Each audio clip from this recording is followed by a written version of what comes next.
En 2016, au départ du Vendée Globe, le tour du monde par les 3 caps, il n'y avait pas une femme. L'an prochain, le 8 novembre 2020, il y aura au moins vous.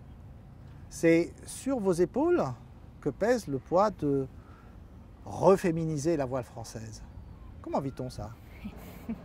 Je suis pas sûre d'être consciente de cette responsabilité, enfin je le vis vraiment pas comme ça.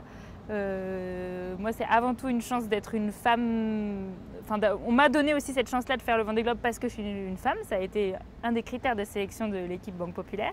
Donc je le vis comme une chance en tant que femme de pouvoir faire un projet comme ça.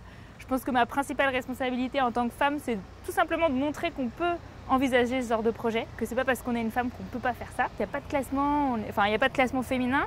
C'est un classement mixte et on a nos atouts, nos défauts, mais au fin de compte, on a les mêmes objectifs, les mêmes bateaux et on veut faire le tour du monde en solitaire et le fait d'être une femme, c'est pas très important. Rien ne vous prédestinait pourtant à un tel destin. Vous avez fait HEC, vous avez créé une start-up, vous étiez née dans le monde des start-up. Vous n'êtes même pas bretonne? Je ne sais vraiment pas trop répondre à cette question. C'est une suite d'événements que je n'ai pas forcément maîtrisé. Tout ce que je sais, c'est qu'il y a un moment donné où je me suis lancée sans forcément contrôler. Quand je suis venue m'installer en Bretagne pour me lancer dans la course au large, je ne savais pas du tout où ça allait me mener. J'ai simplement suivi une passion que j'avais au fond de moi, qui sortait un petit peu de nulle part aussi. Et après, tout s'est enchaîné.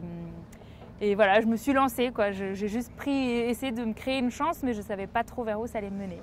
Quel parallèle peut-on faire entre lancer une start-up et lancer une entreprise qui vous vend vous-même? En fait, au sens large, c'est sûr qu'il y a un argumentaire commercial, un argumentaire de vente. On va essayer de lister nos atouts, tout ce qui est bénéfice client, on va dire. Et donc, il y a une part un peu d'émotion et on va dire que les arguments sont un peu plus de l'ordre du rêve sur certains aspects, quoi. Mais c'est sûr qu'avoir une démarche assez chiffrée, c'est assez important pour convaincre des sponsors et finalement on est face à des entreprises qui investissent, donc c'est relativement similaire. Est-ce que l'éthique est différente? Est-ce qu'il y a une éthique? Je ne sais pas. Ce qui est sûr, c'est qu'en voile, quand on se vend en tant que personne, on ne peut pas tricher, absolument pas, parce que sur nos bateaux, c'est tellement dur, on est forcément authentique à 100%, et du coup, on peut pas vendre des choses on est encore plus obligé de vendre des choses concrètes et honnêtes que quand on vend une entreprise, quoi, ou un produit. Voilà.